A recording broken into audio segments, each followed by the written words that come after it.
Hi everyone, my name is Ezekiel Morales and I'm the production engineer here at Wilco Imaging, a large technology company. And today we're going to talk about some frequently asked questions in regards to our sensor glass removal service.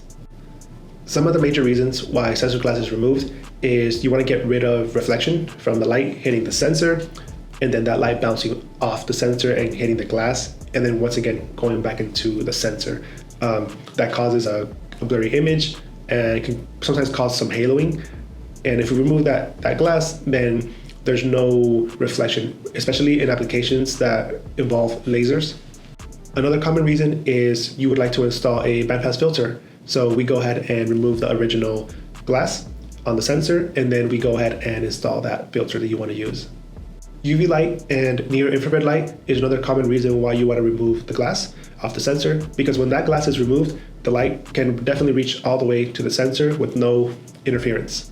A few challenges and risks you can run into when doing glass removal is getting debris on the exposed sensor. That is usually after the glass is removed or even during the process. Since it is now exposed to the environment, we do our best to have a clean environment, but human error sometimes can cause an issue with that. Or worst case scenario, during the process, the glass can shatter a little bit and get on the actual sensor surface, which can make the sensor unusable. Another risk can be that the bond wires are very delicate and they can be damaged as well. And that's another risk and challenge that comes into play when glass removal is in place.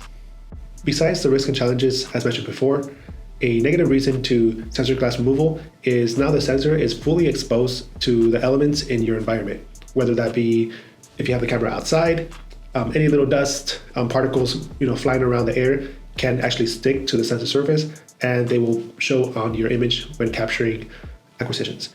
Our standard service is using epoxy and is highly recommended because without epoxy, whenever we do the window removal process, there's some leftover debris that can be lingering around that area and can eventually fall on the exposed sensor, whether that be post-service or even during the shipping process. Now with epoxy, it's actually able to encapsulate any leftover debris on there, and it minimizes the future risk of having any contamination falling on the sensor. It is very high because we understand how delicate this process is, so we want to reduce contamination. So we take extreme measures, whether that be during the process by having a very clean area, and even post-process when we're packaging everything to get it back to you.